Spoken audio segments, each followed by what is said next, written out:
Children like you don't get special treatment. Back to your seat. No meal for you." The flight attendant's words cut through the cabin air like ice, loud enough that several passengers looked up from their magazines and devices. The girl, no more than 9 years old, sat frozen, eyes wide with confusion that quickly melted into hurt as tears began to stream down her small face. The meal tray that should have been hers sat on the cart just inches away, but the flight attendant, Heather Blackwell, according to her gleaming name tag, stood like a wall between the child and the food she needed. Her lips formed a tight line, her eyes cold and unforgiving as she stared down at the little girl. An elderly woman in the adjacent seat stood up shakily, her voice trembling with indignation. "How dare you speak to this child that way? She's done nothing wrong." But Heather didn't budge. Instead, she straightened her perfectly pressed uniform and doubled down. "This child is being disruptive. No meal service. It's policy." What Heather Blackwell didn't know was that a man in first class was watching through the thin curtain divider. His jaw clenched, tight hands gripping the armrests so hard his knuckles turned white. And what she definitely didn't know was who he really was. Because in just a few hours, this woman's entire career, her reputation, everything she'd worked for over 15 years would come crashing down. All because of what she did to one innocent child on this flight. But to understand how this moment came to be, how a simple act of cruelty at 35,000 feet led to one of the most dramatic firings in airline industry history, we need to go back. Back to 3 hours earlier, before the confrontation, before the tears, before everything changed forever. Let me tell you a story about discrimination at 35,000 feet, about a father's love, and about how justice sometimes comes from the most unexpected places. Before we dive deeper, drop a comment letting me know where you're watching from. And if you believe in holding people accountable for their actions, hit that subscribe button and give this video a like. This is a story that needs to be shared. 3 hours earlier at Chicago O'Hare International Airport Terminal 3 was a hurricane of spring break travelers. Families rushed past with oversized luggage. Business travelers typed furiously on laptops, and airline staff managed the chaos with practiced efficiency. But sitting alone on a hard plastic chair at gate C-17 was 9-year-old Zoe Phillips, and she was terrified. Zoe clutched a small wooden compass in her right hand, running her thumb over its smooth surface the way she always did when nervous. It was a gift from her father when she was 7. "So, you always know which way is home," he had told her. Her left hand adjusted the purple cardigan over her yellow dress, an outfit she'd chosen carefully the night before. Her dark hair was braided neatly with colorful beads that clicked softly when she moved her head, each one picked to match her favorite colors. Her small backpack sat at her feet, packed with everything her mother had insisted she'd need: a book about a girl detective that she was halfway through, a sketch pad, and colored pencils, a change of clothes just in case, and snacks for the journey, though her mother had reminded her that she'd get a proper meal on the plane. But what Zoe needed most in that moment wasn't in any backpack. What she needed was courage. This was her first time flying alone. Her first time being an unaccompanied minor, a term that sounded both grown-up and terrifying at the same time. Zoe's parents had divorced 3 years ago, but it was one of those rare separations where they still respected and cared for each other. Her mother, Jasmine, was a dedicated nurse at Cook County Hospital, working double shifts to make ends meet and build a better life for them. Her father, Michael, had moved to New York for work, but they'd agreed on shared custody. Zoe would spend holidays and school breaks with him. Just that morning, Jasmine had knelt down, taking Zoe's small hands in hers. "Baby, I'm so sorry I can't take you to Dad's this time. These double shifts are helping us save for that house we talked about, the one with the big backyard for your birthday parties." Remember, Zoe had nodded, trying to be brave even though her stomach felt like a jar of butterflies had been let loose inside. "The gate agent is going to take special care of you," Jasmine continued.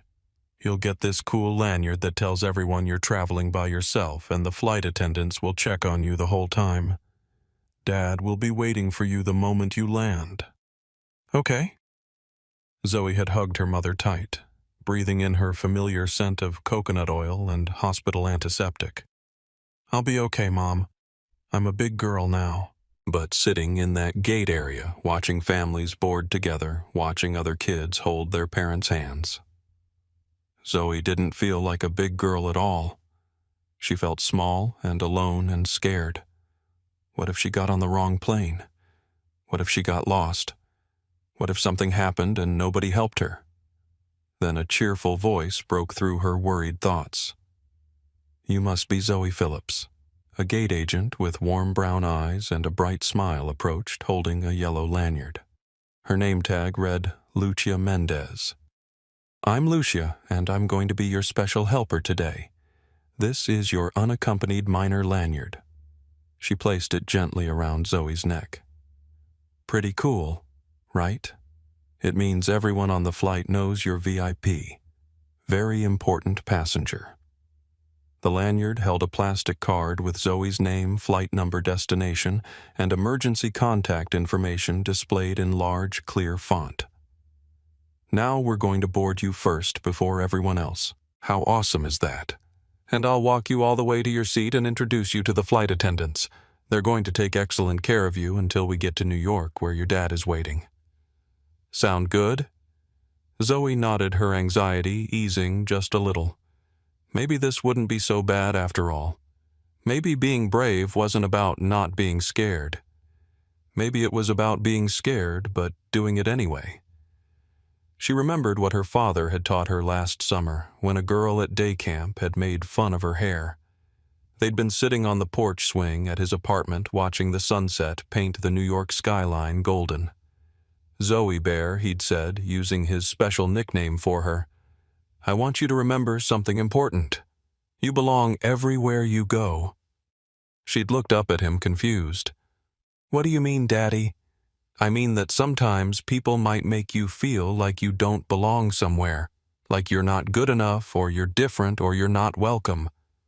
But that's never true. You are smart, you are kind, and you have every right to be wherever you are. Like when Maddie said my beads were weird, she'd asked. Exactly like that, he'd nodded. And when that happens, I want you to remember our special mantra. Can you say it with me? Together, they'd recited, I belong everywhere I go. And if anyone ever makes you feel like you don't, he'd prompted. I stay calm, I speak clearly, and I remember who I am. She'd finished. Now, clutching her compass in the busy airport, she whispered those words to herself. I belong everywhere I go. The compass felt warm in her hand, a small piece of her father she could hold on to. We're ready to start boarding now, Lucia announced, breaking Zoe from her thoughts. Let's get you settled on the plane first. Zoe stood, slipping the compass into her cardigan pocket and hoisting her backpack onto her shoulders. Lucia led her down the jet bridge, explaining everything as they went. This is the door to the aircraft. The flight attendants will be right inside to greet you. Remember, they know you're traveling alone, and they'll check on you throughout the flight. As promised, a smiling flight attendant greeted them at the door. He was tall, with kind eyes, and a name tag that read, Diego Alvarez. Well, hello there. You must be our special passenger today, he said, bending slightly to be at Zoe's eye level. I'm Diego, and I'll be one of your flight attendants today. What's your name, Zoe Phillips? She answered quietly. It's very nice to meet you, Zoe Phillips. Let me show you to your seat, and I'll explain everything you need to know about our flight.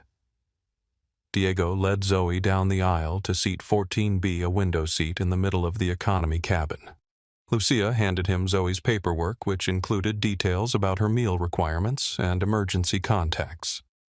Looks like you have a special meal request, Diego noted, scanning the paperwork. Don't worry, we have that all set up for you. I'll make sure you get it when we serve lunch. It's because I'm allergic to peanuts, Zoe explained, finding her voice. And shellfish. Thank you for letting me know. That's very important information, Diego said seriously. We take allergies very seriously on our flights. Lucia helped Zoe get settled, showing her how to buckle her seatbelt and where to store her backpack. "Remember, Zoe, if you need anything at all, just press this button right here." Lucia pointed to the call button above the seat.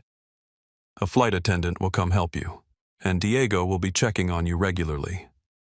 "I sure will," Diego confirmed. "You're in good hands, Zoe."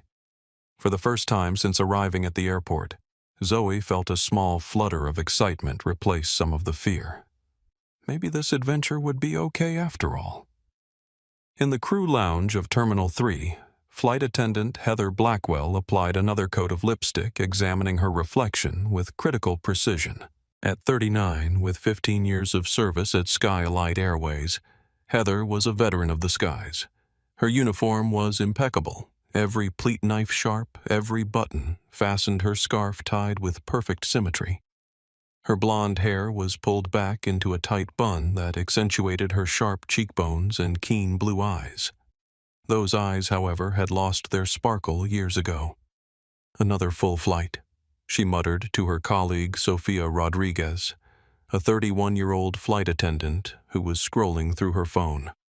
Spring break crowds, screaming kids, entitled parents, and everyone thinking the rules don't apply to them.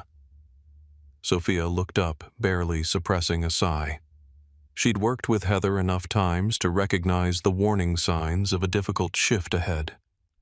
In the 3 years they'd flown together, she'd watched Heather change, become harder, colder, quicker to find fault with passengers, especially certain passengers.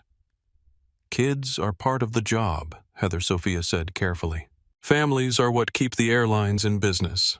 Some of us still believe in maintaining standards," Heather snapped, smoothing an invisible wrinkle from her skirt. "This isn't a playground. It's commercial aviation." Sophia returned to her phone, but not before noticing the bitterness etched into the lines around Heather's mouth.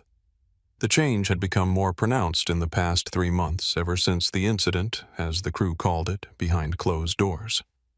Heather had applied for the lead flight attendant position, a promotion she'd been eyeing for years. She'd prepared meticulously, studied the manuals, practiced her interview responses, called in favors from senior staff. She'd been so certain the position would be hers.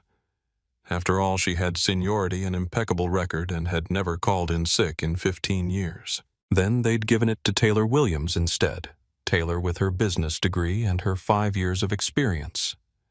Taylor with her innovative ideas for improving customer satisfaction.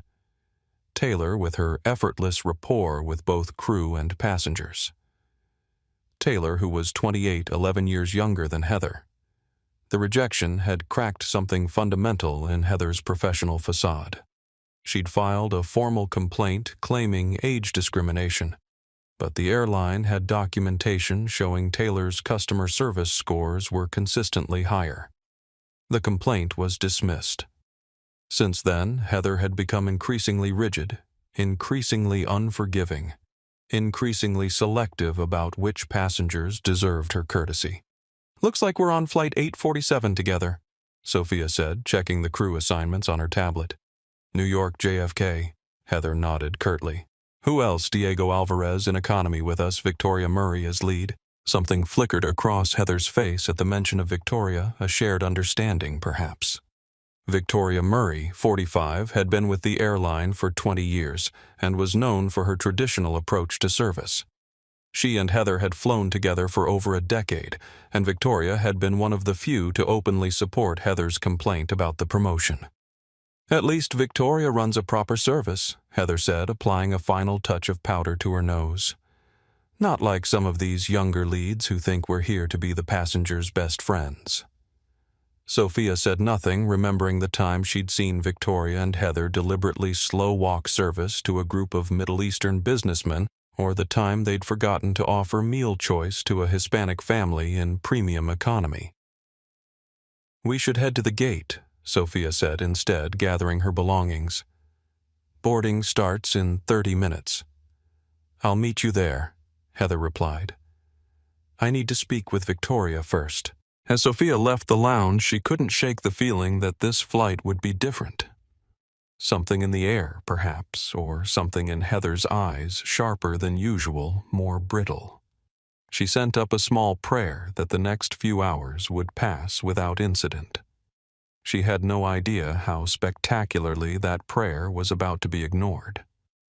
15 miles away in a glass-walled conference room in downtown Chicago, Michael Phillips was concluding the most important meeting of the quarter. At 43, Michael had built Nexus Technologies from a startup in his garage to one of the most influential digital infrastructure companies in the country. His company provided the backbone for dozens of major corporations' digital operations, from banking to healthcare to transportation. "Gentlemen, ladies, I believe we've covered the essentials," Michael said, his deep voice carrying naturally across the table without needing to raise it. "The integration timeline is aggressive but achievable. My team will deliver as promised." Around the polished mahogany table sat the executive team of Trans Global Finance, one of the largest banking conglomerates in the Midwest. They were finalizing a $200 million contract for Nexus to overhaul their entire digital security infrastructure. "Your reputation precedes you," Phillips said, Walter Thornton, Trans Global's silver-haired CEO. "When Nexus takes on a project, it gets done right. That's why we're willing to sign today." Michael nodded, his expression serious, but his dark eyes warm with genuine appreciation. He was tall, with broad shoulders, and the build of someone who still found time for the gym despite an executive schedule. His charcoal suit was tailored perfectly to his frame, a subtle blue tie adding the only splash of color to his otherwise conservative appearance. "Trust is earned," Michael replied, a phrase that had become something of a mantra within Nexus. "And we earn it every day with every client on every project." As papers were signed and handshakes exchanged, Michael's assistant James Wilson appeared at the door, his expression apologetic but urgent. "Mr. Phillips, I'm sorry to interrupt. There's a call you need to take." Michael excused himself and stepped into the hallway. "What is it, James?" "It's about Zoe's flight. There was a booking issue with her special meal. The airline says they've corrected it, but I wanted to make sure you were aware." Michael checked his watch, a vintage Rolex that had been his father's, one of the few possessions the elder Phillips had been able to pass down. "Her flight boards in 20 minutes. Did you speak with the gate agent?" "Yes, sir. A woman named Lucia Mendez. She assured me that Zoe's information is now properly in the system, including her allergies. She'll personally escort Zoe onto the plane and brief the cabin crew." Michael nodded, tension easing slightly from his shoulders. "Thank you for handling this. What about my flight? Same aircraft, correct?" "Yes, sir.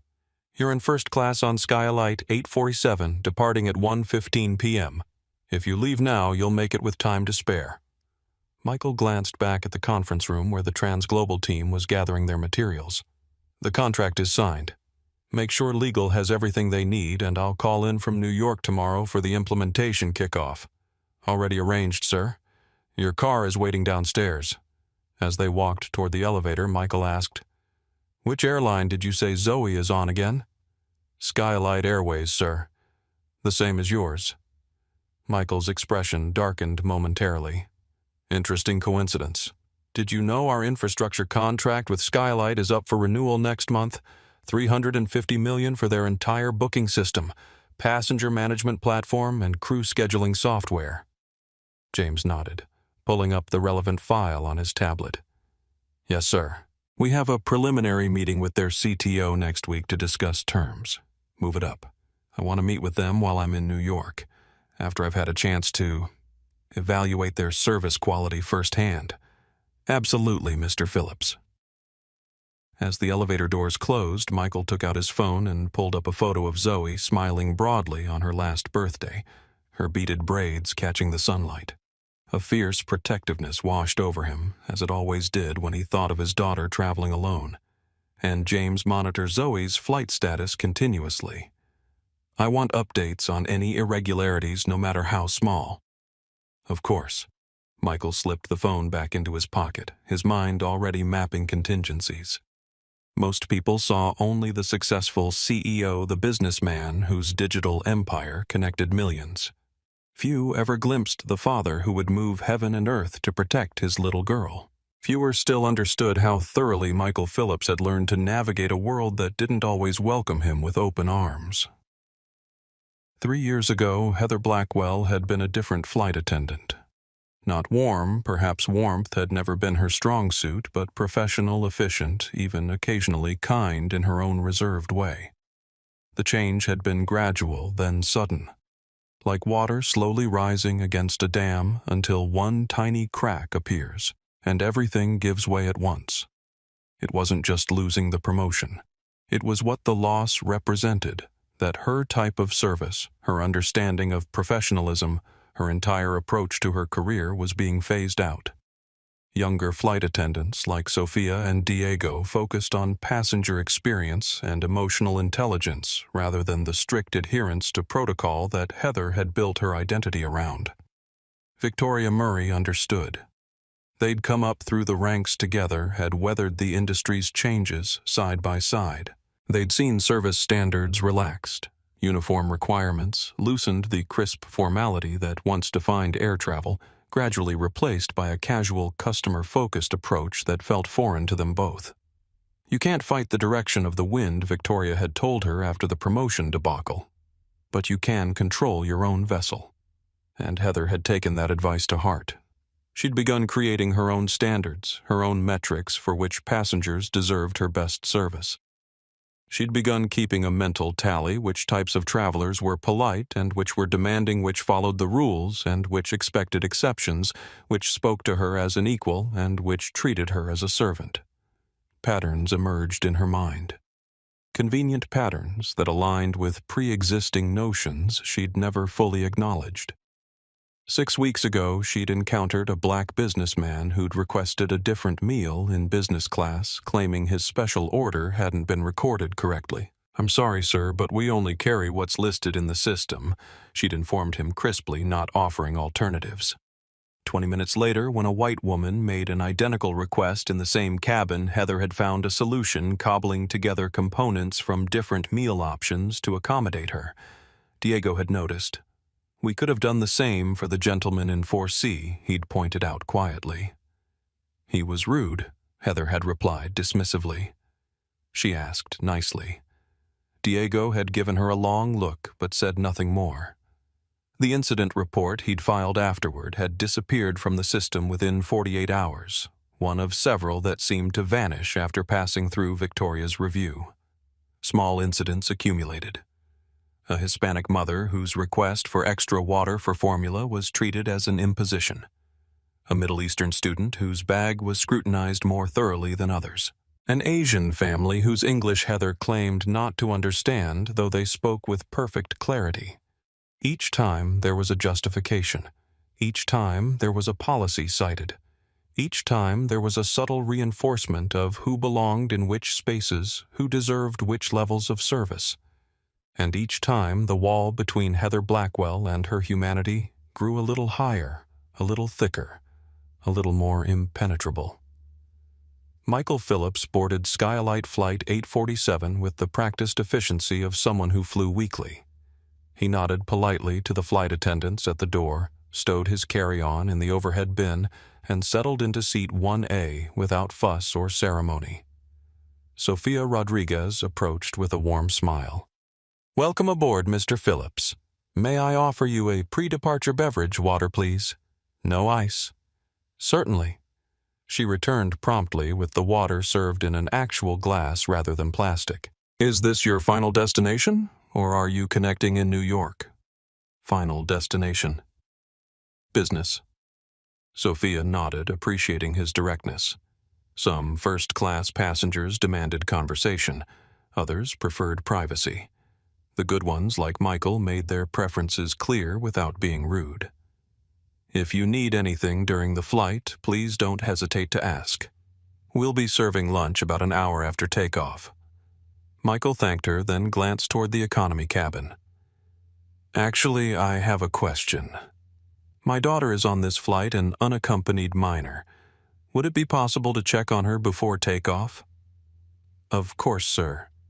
What's her name and seat number? Zoe Phillips, seat 14B. Sophia's expression brightened with recognition. Diego was just telling me about her. She's all settled in. Would you like to go back and see her yourself? We haven't completed boarding yet, so it's a good time. I'd appreciate that. Michael made his way down the aisle, moving with the careful precision of a tall man in a confined space. The economy cabin was beginning to fill, passengers struggling with bags and jostling for overhead bin space. He spotted Zoe immediately, her beaded braids catching the light as she gazed out the window. Something in his chest tightened. She looked so small in the big seat, her yellow dress bright against the navy blue upholstery. "Zoe Bear," he called softly as he approached. Her head whipped around her face, lighting up. "Daddy!" She nearly bounced out of her seat with excitement. Michael knelt in the aisle beside her. "Hey there, brave girl. Getting settled okay, uh-huh? Diego showed me how everything works. I have the special meal card right here." She proudly held up the orange card that flagged her allergy requirements. "Perfect. I'm just up front, okay, in the first-class cabin. I'll come check on you again when it's allowed." A sharp voice cut through their conversation. "Sir, you need to return to your assigned seat. We're completing the boarding process." Michael turned to see Heather Blackwell standing in the aisle, her expression stern. "I'm just checking on my daughter," Michael explained, gesturing to Zoe. "She's traveling as an unaccompanied minor." Heather's gaze flicked between them, something unreadable passing behind her eyes. "Our unaccompanied minor procedures are very specific, sir. All interactions must be supervised by crew members. Please return to your seat. We'll ensure the child is properly attended to." Michael noted the phrasing, "the child, not your daughter or even the girl," but chose not to comment. He squeezed Zoe's hand. "I'll see you later, Zoe Bear. Remember what we always say?" Zoe nodded, her voice a whisper meant just for him. "I belong everywhere I go. That's my girl." Michael stood his full height, bringing him eye to eye with Heather. "Thank you for your attention to the procedures. I'm sure my daughter is in good hands." Something in his tone, not confrontational, but certainly not deferential, caused Heather's posture to stiffen slightly. "First class is forward, sir." She gestured toward the front of the plane, as if he might have forgotten the way in the 30 seconds since he'd left his seat. Michael nodded once and made his way back to first class, making a mental note of Heather's name tag and the brittle quality of her professionalism. As he settled back into 1A, he glanced at Sophia, who had witnessed the exchange from the galley. "Is there something I should know about the cabin crew assigned to my daughter's section?" he asked quietly. Sophia hesitated, professionalism warring with honesty. "Diego Alvarez is excellent with children, sir. He's been briefed on your daughter's needs." What she didn't say spoke volumes. Michael nodded his understanding. "Thank you, Sophia. I appreciate your candor." As the final passengers boarded and the cabin doors closed, Michael sent a quick text to James Flight, 847, boarding complete. "Keep monitoring. Something feels off about one of the attendants. Phillips H. will update." Then he turned off his phone, buckled his seatbelt, and prepared for takeoff. His mind equally divided between the transglobal contract he'd just secured and the precious cargo sitting 20 rows behind him. The Boeing 737 lifted off smoothly from O'Hare, climbing through patches of cloud into clear blue skies. The captain's voice came over the intercom, announcing their flight time of 2 hours and 15 minutes to New York JFK, and promising smooth conditions for most of the journey. In seat 14B, Zoe Phillips pressed her face against the small oval window, watching Chicago shrink beneath them until the skyscrapers looked like toys and the vast blue expanse of Lake Michigan stretched to the horizon. She'd flown before, of course, but always with a parent beside her. The experience felt different alone, both more frightening and somehow more magical. As the seatbelt sign dinged off, she felt the weight of her compass in her cardigan pocket, a small reminder of her father's presence, even when she couldn't see him. The cabin hummed with the white noise of engines and air circulation punctuated by occasional laughter. Crying babies and the rhythmic squeak of the beverage cart making its first pass through first class. First time flying alone, Zoe turned to find an elderly woman with silver-streaked black hair and kind eyes studying her from the aisle seat. Her accent was warm and melodic, hinting at Spanish as her first language. "Yes, ma'am," Zoe replied politely the way her parents had taught her to address adults. "I'm Mrs. Garcia," the woman said, offering a smile that crinkled the corners of her eyes. "I've been flying for over 50 years and I still think it's a miracle every time this big metal tube gets off the ground." Despite her nervousness, Zoe couldn't help but smile back. "I'm Zoe Phillips. Very nice to meet you, Miss Zoe Phillips. Are you visiting family in New York?" "My dad, he lives there for work. He's actually on this plane too, but in first class." Mrs. Garcia's eyebrows rose slightly. "Is that so? Well, isn't that wonderful? So you're not really alone after all." Something about the woman's gentle presence made Zoe feel safer. "Do you live in New York?" "I do. I visit my sister in Chicago every few months. She's too stubborn to move to New York, and I'm too stubborn to move to Chicago." Mrs. Garcia chuckled. "So we compromise with visits." Their conversation was interrupted by Diego approaching with a tablet in hand. "Hello again, Zoe. I see you've met Mrs. Garcia. She's one of our most frequent flyers." Mrs. Garcia waved away the compliment. "Only because my sister refuses to use FaceTime properly." Diego laughed, then turned his attention to Zoe. "I'm just checking in to make sure you're comfortable. Your special meal is all set for when we begin lunch service in about 30 minutes. Is there anything you need in the meantime?" "No, thank you," Zoe replied, feeling more at ease with Diego's friendly demeanor. "Great. If you need anything, just press the call button. I'll be back to check on you regularly." He gave Mrs. Garcia a respectful nod before continuing his rounds. In first class, Michael observed the impeccable service with the critical eye of someone who built systems for a living. Sophia and another attendant, whose name badge read Amanda, moved with practiced efficiency, delivering drinks and warm towels with genuine smiles. When Sophia passed by his seat, Michael asked quietly, "How is the service in economy progressing?" Understanding immediately dawned in her eyes. "Diego is conducting his check-ins with all special assistance passengers, including your daughter, sir.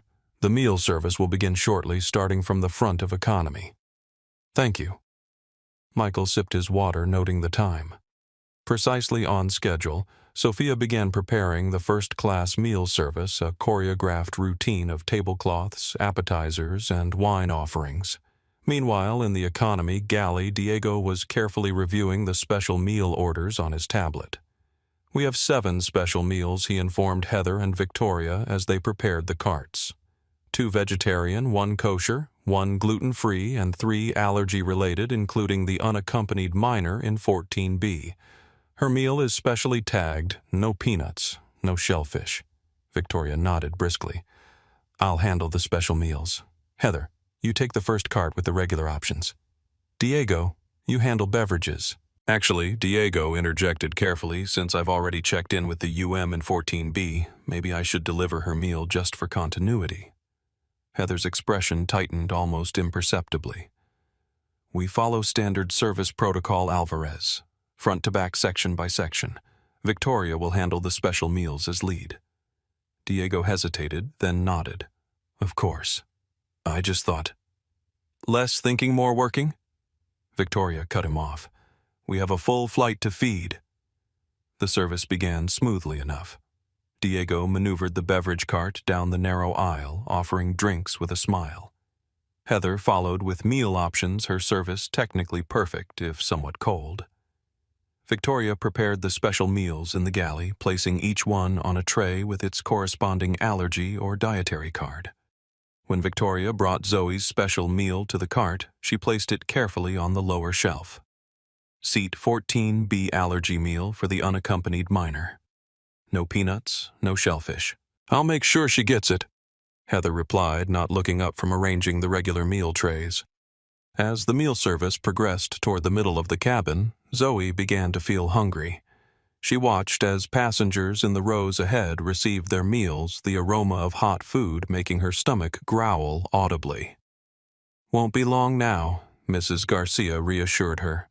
When Heather's cart finally reached row 14, she served the passenger in 14A efficiently, then paused at Zoe's seat. "I have a special meal request for this seat," Zoe said, holding up her orange allergy card that Diego had given her earlier. Heather's eyes flicked to the card, then to Zoe, then back to the cart. "I don't see any special meals left on my cart." "But Diego said it was ready." Zoe's voice wavered slightly. "I'm allergic to peanuts and shellfish." Heather's expression didn't change. "If it's not on my cart, then it wasn't prepared. I can offer you the pasta option from the regular menu." "I can't eat that," Zoe explained, her voice small but clear. "My doctor said I have to be careful because some sauces have peanuts." Mrs. Garcia leaned forward. "The young lady has a medical condition.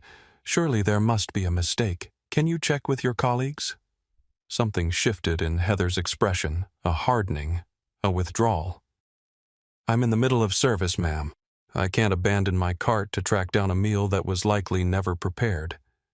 But Diego said Zoe began. "Children often misunderstand," Heather cut her off. "I'll continue with service and circle back if time permits." Mrs. Garcia's spine straightened. "Now see here." But Heather had already moved to 14C, effectively dismissing both Zoe and Mrs. Garcia's concerns. Zoe felt a lump forming in her throat, her eyes beginning to sting with the threat of tears. She clutched her compass in her pocket, trying to draw strength from it. "Don't you worry, child," Mrs. Garcia whispered. "I'll make sure this gets fixed." The elderly woman pressed her call button. After a moment, Diego appeared, his smile fading as he took in the situation. Zoe without a meal, Mrs. Garcia bristling with indignation. "Is everything all right?" he asked. "This young lady hasn't received her special meal," Mrs. Garcia explained.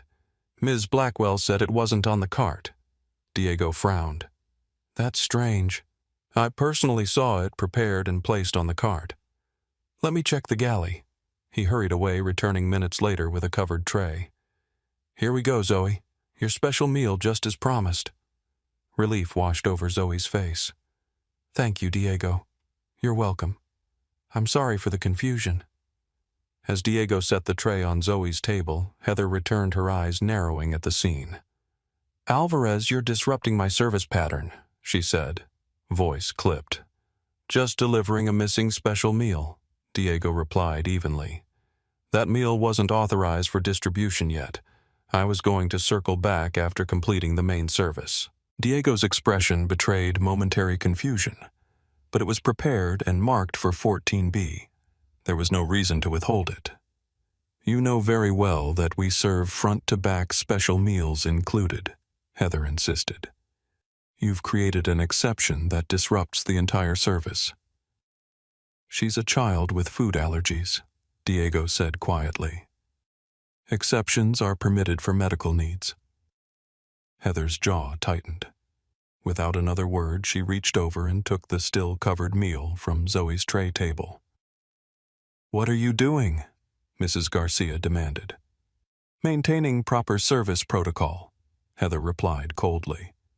"The unaccompanied minor will receive her meal when her row is properly served, just like everyone else." Zoe's eyes widened, tears now spilling onto her cheeks. "But I'm hungry." And Diego said, "Children from your background always expect special treatment." Heather snapped loud enough that several nearby passengers looked up. "Well, not on my flight. Back to your seat." "You'll eat when I decide you can eat." The cabin went suddenly uncomfortably quiet. Several passengers exchanged shocked glances. A woman across the aisle had begun filming discreetly with her phone. Mrs. Garcia rose to her feet, her voice trembling with outrage. "How dare you? This child has done nothing wrong." "Ma'am, please remain seated during meal service," Heather replied automatically. I will not sit down while you mistreat this child. She has allergies. She needs her special meal. Diego stepped forward, trying to defuse the situation. Heather, please. Let's just give Zoe her meal and continue with service. Heather turned on him, eyes flashing. When did you become lead on this flight? Alvarez, get back to your beverage service. Now. Victoria appeared, then drawn by the commotion. What's going on here? Alvarez is undermining my service authority, Heather reported, creating exceptions without authorization. Victoria assessed the situation with a quick glance, taking in Zoe's tears, Mrs. Garcia's indignation, and the growing attention from surrounding passengers. Diego, return to your assigned duties, Victoria said firmly. Heather, continue with your service pattern. I'll handle this situation. The child needs her meal. Diego protested. It's a documented medical requirement. That's for me to determine. Victoria replied coolly. Return to your station. Diego hesitated clearly, torn between following orders and doing what he knew was right. Finally, with an apologetic glance at Zoe, he retreated toward the galley. Victoria turned to Zoe and Mrs. Garcia. I'll review the situation and make a determination regarding the special meal request. In the meantime, please remain in your seats and refrain from disrupting the service further. This is outrageous, Mrs. Garcia declared. The child has an allergy card right there. What is there to review? Victoria ignored her, turning to follow Diego to the galley. Heather, with one last dismissive glance at Zoe, continued her meal service to the next row. In the first-class cabin, Sophia was alerted to the situation by Amanda, who had overheard passengers discussing the commotion in economy.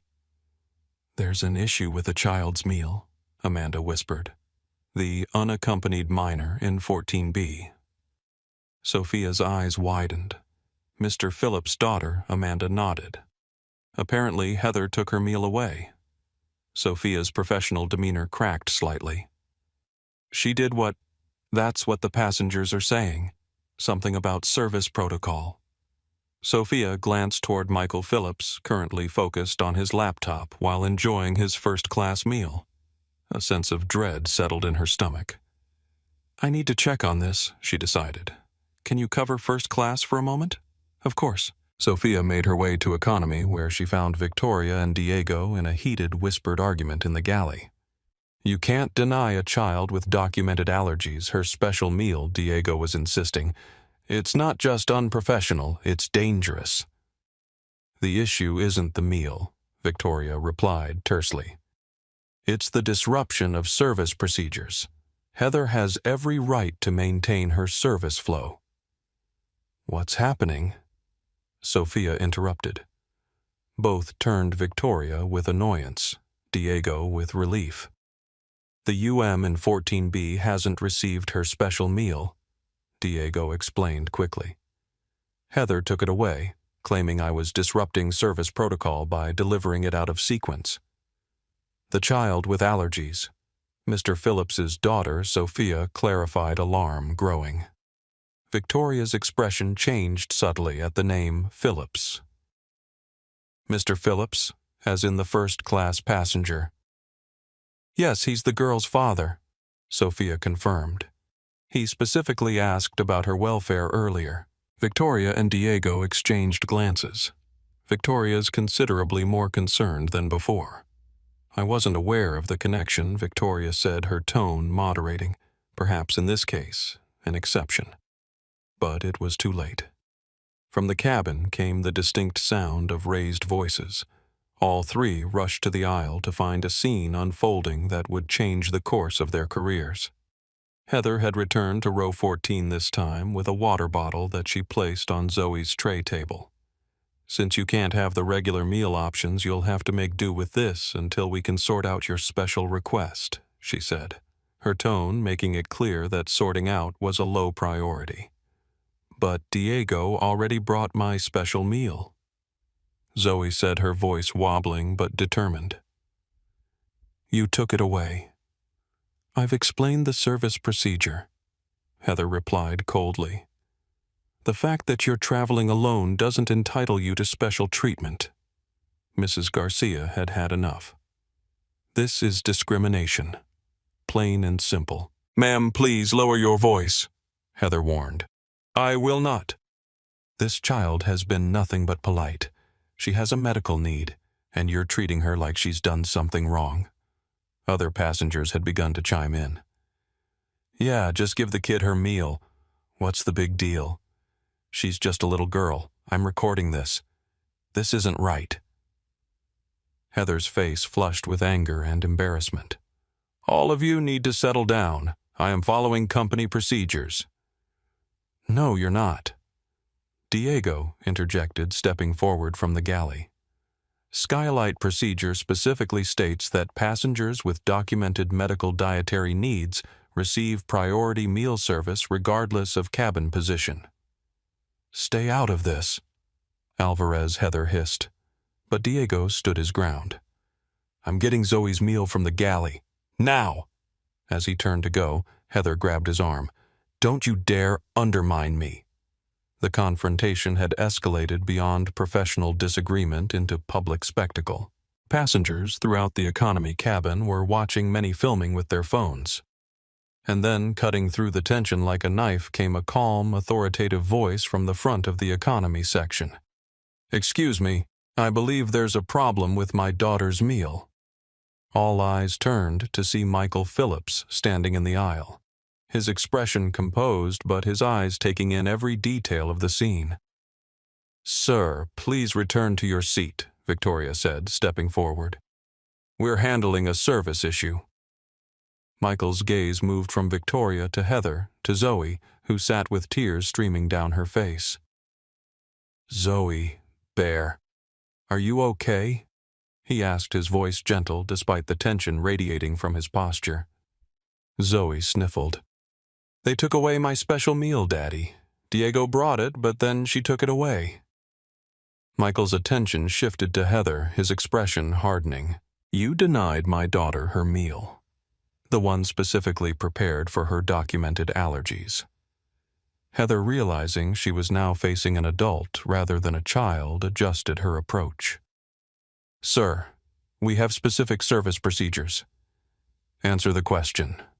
Michael interrupted, his voice still even, but carrying an unmistakable edge. Did you take away my daughter's medically necessary meal? Heather faltered, then recovered. The meal was brought out of sequence. I was simply maintaining proper service flow. So that's a yes. Michael's gaze was unwavering. And did you tell my 9-year-old daughter that children from her background always expect special treatment?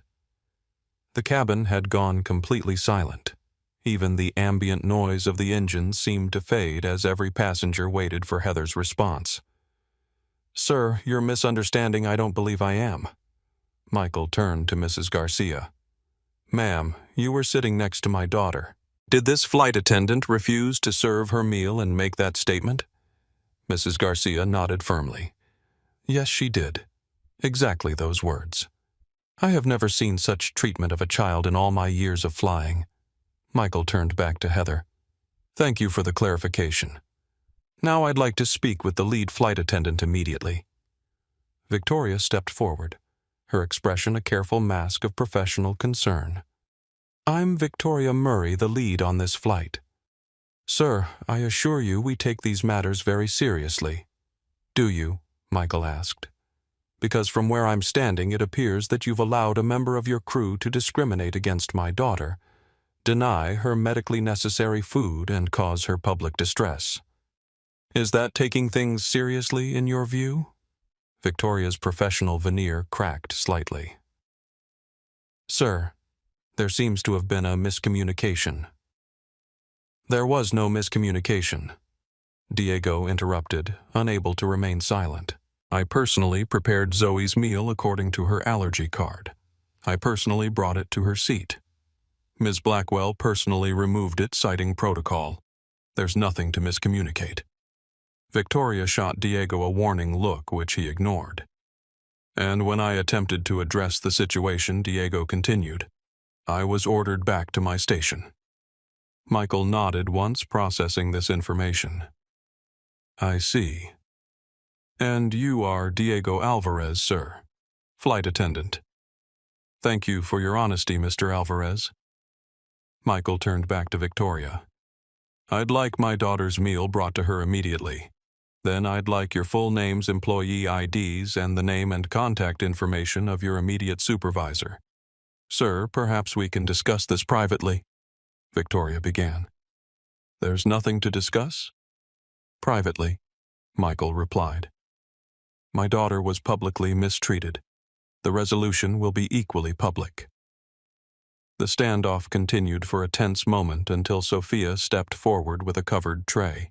Zoe's meal as requested, she said, placing it gently on the girl's tray table. I'm so sorry for the confusion and distress, Mr. Phillips. Thank you, Michael said, his tone softening slightly. And your name, Sophia Rodriguez, sir. Michael made a mental note, then turned to Zoe. Is this the right meal, Zoe Bear? The one for your allergies? Zoe nodded, wiping away tears with the back of her hand. Yes, Daddy. Good. Enjoy your lunch. I'll be right back to check on you. With a reassuring squeeze of her shoulder, Michael turned back to Victoria. I'd like those names and contact information now, please. Recognizing the immovability in his tone, Victoria reluctantly provided the requested details, which Michael entered into his phone with deliberate precision. Thank you. I'll be returning to my seat now. I expect there will be no further issues with my daughter's care for the remainder of this flight. Is that clear? Victoria nodded stiffly. Perfectly, sir. As Michael made his way back to first class, Heather stood frozen, the full impact of what had just transpired beginning to dawn on her. She had just publicly discriminated against the daughter of a first-class passenger, a passenger who carried himself with the unmistakable authority of someone significant. What she didn't know yet, what none of them knew, was exactly how significant Michael Phillips was to SkyElite Airways. But they were about to find out. As Michael Phillips made his way back to his first-class seat, the atmosphere in the economy cabin crackled with tension. Passengers who had witnessed the confrontation exchanged meaningful glances, some still recording discreetly with their phones. One woman was already typing furiously on her tablet the words SkyElite discrimination visible on her screen. Michael moved with measured precision, his expression betraying nothing of the calculated anger building within him. As he settled back into seat 1A, Sophia approached cautiously. Mr. Phillips, I want to personally apologize for what happened. That's not who we are as a company. Michael regarded her thoughtfully. Isn't it, though, I've found that how an organization treats its most vulnerable customers like an unaccompanied 9-year-old reveals exactly who they are? Sophia's professional composure wavered momentarily. Some of us try to do better, she said quietly. And some of you stood by while my daughter was mistreated, Michael replied, not unkindly but firmly. Systems are only as good as the people who operate them, Ms. Rodriguez, and the people who oversee them. He took out his phone flight mode, disabled despite regulations, and sent a brief message to James Wilson incident with Zoe on flight. Need full documentation. Access cabin recording system remotely. Authorization code Phillips Alpha 9. Time marker approximately 25 minutes ago, economy section, row 14. Also contact Thomas Bennett directly. Meeting needed upon landing. Sophia, observing the phone usage but choosing not to comment, asked, Is there anything else I can get for you, sir? Yes. A pen and paper, please. While Sophia retrieved the items, Michael opened his laptop and accessed a secure server through the plane's Wi-Fi. A few keystrokes brought up a detailed file on SkyElite Airways financial statements, organizational charts, contract terms, and a comprehensive breakdown of the digital infrastructure his company had built for them over the past 5 years. Sophia returned with a leather portfolio containing SkyElite letterhead and a sleek pen. Here you are, Mr. Phillips. Again, I'm truly sorry about what happened. Thank you, Sophia. Not everyone would have had the courage to step in the way you did. She nodded once, appreciating the acknowledgement, then retreated to give him privacy. Michael began writing, his handwriting precise and deliberate. The note was addressed to Thomas Bennett, CEO of SkyElite Airways, outlining the incident in clear, factual terms. No emotional language, no threats, just a detailed account, followed by specific expectations for resolution. Meanwhile, in the economy cabin, the aftermath of the confrontation continued to unfold. Diego had taken over service in Zoe's section, making sure she had everything she needed while Heather had been reassigned to the galley away from passengers. Victoria hovered nearby, her usual confidence, shaken by the recognition that this was no ordinary customer complaint. Something in Michael Phillips's demeanor, in the way the other crew members deferred to him, in the fact that he'd disabled his phone's flight mode without concern for regulations, all suggested he wielded influence beyond that of a typical angry parent. "Who is he?" she whispered to Sophia when the first-class attendant came to the galley to restock supplies. Sophia hesitated, then replied simply, "Someone who can make decisions that affect all of us." "What does that mean?" Victoria pressed. "It means Heather just picked the wrong child to mistreat." Sophia answered, gathering a fresh pot of coffee before returning to first class. Zoe had finally stopped crying, taking small bites of her meal under Mrs. Garcia's gentle encouragement. "You're being very brave," Mrs. Garcia told her. "Many adults wouldn't have handled that situation with as much dignity as you did." Zoe glanced up, her eyes still red-rimmed but her composure returning. "My dad says dignity isn't something anyone can take from you, only something you can give away." Mrs. Garcia smiled warmly. "Your father sounds like a wise man." "He is," Zoe agreed, turning the small compass over in her palm. "He gave me this so I'd always know which way is home. But I think it's also to remind me that I always know which way is right." Back in the first-class cabin, Michael had completed his note and was now methodically documenting every aspect of the incident, creating a timeline with precise details. He recorded names, statements, and actions, cross-referencing them with the times logged in his text messages to James. A new message from James appeared on his screen. "Accessing recording now. Initial review confirms incident as described. Legal team alerted. Thomas Bennett's office confirms he will meet you at JFK upon arrival. Gate changed to private reception area near Terminal 4. Michael sent a brief acknowledgement, then continued with his documentation. His anger had crystallized into something colder, more focused, a determination to ensure that what happened to Zoe would have consequences beyond this single flight. As the plane began its initial descent into New York, Diego made his way to row 14, kneeling beside Zoe's seat. "We'll be landing soon," he said gently. "How are you feeling?" "Better," Zoe replied. "Thank you for trying to help me." Diego smiled, though there was sadness behind his eyes. "That's my job, Zoe. It's what all of us should do." He hesitated, then added, "I want to apologize for what happened. It wasn't right. It wasn't your fault," Zoe assured him with a wisdom beyond her years. Mrs. Garcia nodded in agreement. "Indeed. Young man, you were the only one who stood up for her at first. That takes character." Diego thanked them both, then lowered his voice. "Zoe, your father seems like an important man. May I ask what he does?" Zoe considered the question. "He builds systems that connect people. That's how he explains it. His company is called Nexus Technologies." Diego's eyes widened slightly with recognition. "Nexus. Of course. That makes sense now." "Why?" Zoe asked curiously. Diego chose his words carefully. "Let's just say your dad's work is very important to companies like SkyElite. Now let me check your seatbelt before we begin our descent."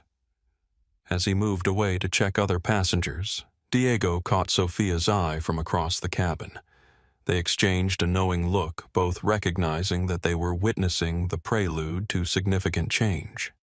The captain's voice came over the intercom, announcing their final approach to JFK International Airport. Passengers began stowing their belongings and returning their seats to the upright position. In the galley, Victoria was having an intense, whispered conversation with Heather. "Do you have any idea who that is?" Victoria hissed.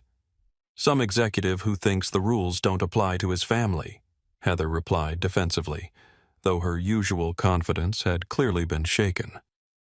"That's Michael Phillips, CEO of Nexus Technologies."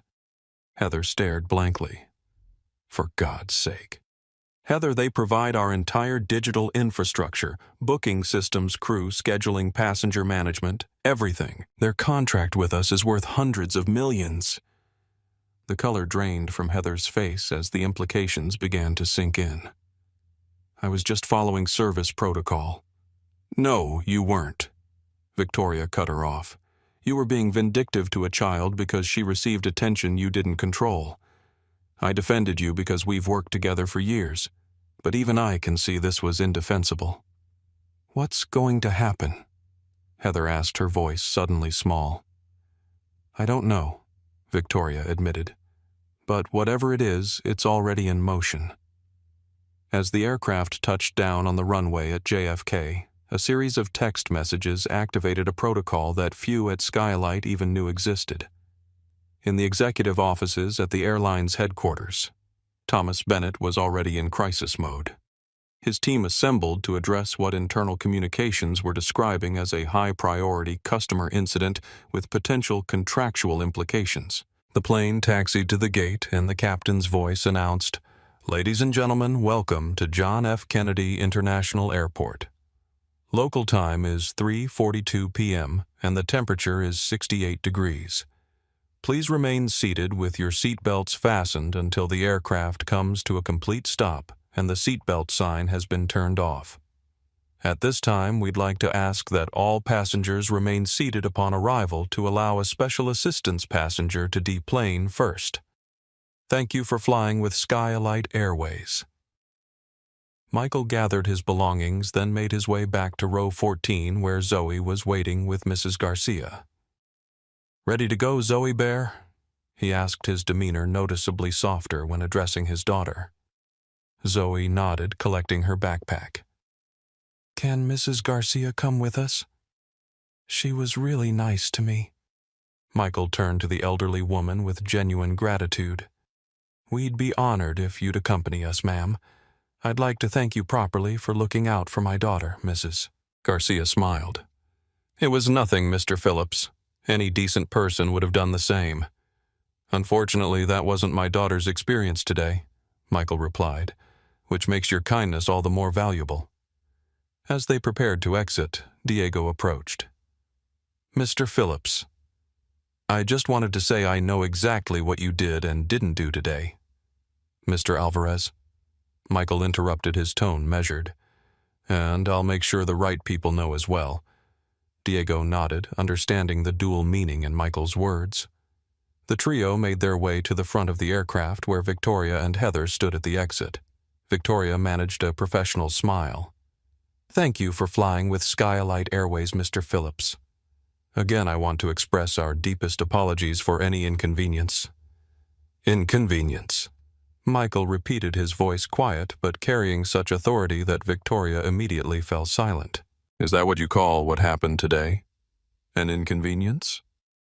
He turned to Heather, who seemed to shrink under his gaze. "Ms. Blackwell, I'd like you to look at my daughter and explain why you thought it appropriate to deny her food because of who she is." Heather's face flushed. "Sir, I never, it wasn't about that's not what." "Choose your words carefully," Michael advised, "because they're likely to be the last official ones you speak as a SkyElite employee." Before Heather could respond, a man in an impeccable suit appeared at the aircraft door. "Mr. Phillips, I'm Robert Keller, Vice President of Customer Experience for SkyElite. Mr. Bennett sent me to escort you and your daughter to the private reception area." Michael nodded once. "Mrs. Garcia will be joining us." Of course, sir. Right this way. As they exited the aircraft, Michael paused one last time, turning to Sophia, who stood nearby. Ms. Rodriguez, I'll be requesting your presence at the meeting as well. Mr. Alvarez, too. Please inform him. Yes, sir, Sophia replied, relief evident in her expression. Michael, Zoe, and Mrs. Garcia followed Robert Keller down the jet bridge toward a future that would reshape not just their lives, but the culture of an entire corporation. In the aircraft, as regular passengers began to deplane, Heather turned to Victoria, her face pale with the realization of what was coming. "What have I done?" she whispered. Victoria had no answer to give. The private reception area near Terminal 4 was designed for high-value customers and diplomatic visitors, all soft lighting, comfortable seating, and discreet security. As Michael entered with Zoe and Mrs. Garcia, they were met by a phalanx of SkyElite executives led by Thomas Bennett himself, a silver-haired man with the practiced smile of someone who'd navigated countless corporate crises. Mr. Phillips Bennett extended his hand. "I cannot express how deeply concerned we are about what occurred on today's flight. Please make yourselves comfortable. Can we offer you anything? Water, coffee. Perhaps some ice cream for your daughter?" Michael didn't take the offered hand. "My daughter has already been denied food once today on your airline, Mr. Bennett. I think what she needs now is to see that actions have consequences." Bennett's smile faltered. "Of course, you're absolutely right." He gestured to the seating area where several other executives waited tensely. "Shall we discuss this privately?" "There's nothing private about discrimination, Mr. Bennett. It happens in public, and the accountability should be equally public." At that moment, Diego and Sophia were escorted into the room by Robert Keller. They stood awkwardly to the side, uncertain of their role in the unfolding drama. "Ah, good," Michael said. "Mr. Alvarez, Ms. Rodriguez, please join us. Your perspectives will be valuable." As everyone settled into seats with Zoe sitting close to her father and Mrs. Garcia on her other side, the door opened once more. Victoria and Heather entered, both looking significantly less confident than they had on the aircraft. Behind them came James Wilson, Michael's assistant, carrying a tablet and a small portable speaker. Perfect timing, Michael noted. Now we're all here. "Mr. Bennett, I believe you've been briefed on what happened on Flight 847 today." Bennett nodded, his expression grave. "I've received a preliminary report, yes. And let me say immediately that what Ms. Blackwell is alleged to have done? Not alleged," Michael corrected. "Documented." He nodded to James, who placed the speaker on the table and pressed a button on his tablet. The room filled with crystal-clear audio from the aircraft. "Children from your background always expect special treatment. Well, not on my flight. Back to your seat. You'll eat when I decide you can eat." Zoe's small voice. "But Diego already brought my special meal. You took it away." Heather's cold reply. "I've explained the service procedure. The fact that you're traveling alone doesn't entitle you to special treatment." Mrs. Garcia's indignation. "This is discrimination, plain and simple." The recording continued, capturing the entire incident in damning detail. Heather's face had gone completely white while Victoria stared at the floor. Bennett and his executives exchanged alarmed glances. When the recording ended, Michael spoke into the silence. "That's from your own cabin monitoring system, Mr. Bennett. The same system my company designed and implemented for SkyElite 5 years ago. It captures audio from every zone of the aircraft for security purposes." Bennett cleared his throat. "Mr. Phillips, clearly what happened is inexcusable. Ms. Blackwell's behavior was completely contrary to our company values and training." "Was it?" Michael interrupted. "Because this isn't an isolated incident." He turned to James, who handed him a folder. "This contains documented complaints about Ms. Blackwell stretching back 18 months. Complaints that were filed and subsequently buried or dismissed." He passed the folder to Bennett, who opened it with visible trepidation. "You'll notice a pattern in who filed these complaints and how they were handled," Michael continued.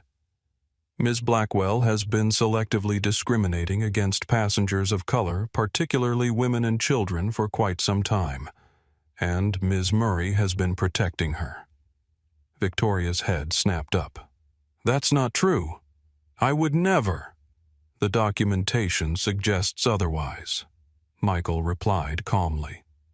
"Every incident report filed against Ms. Blackwell that mentioned potential discrimination was reviewed and dismissed by you, Ms. Murray, including 3 filed by Mr. Alvarez." All eyes turned to Diego, who nodded solemnly. "I filed reports after witnessing similar incidents. They disappeared from the system within days." Bennett was now flipping through the documents with increasing alarm. "Mr. Phillips, I assure you if this is accurate, it represents a serious breach of our policies and values. SkyElite Airways does not tolerate discrimination in any form, and yet it has flourished under your leadership," Michael observed. "The question now is, what are you going to do about it?" Bennett straightened, recognizing that this was no ordinary customer complaint to be smoothed over with platitudes and vouchers.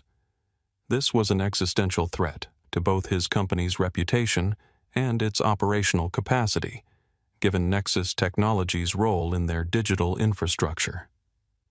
"Ms. Blackwell's employment will be terminated immediately," Bennett stated firmly. "Ms. Murray will be suspended pending a full investigation.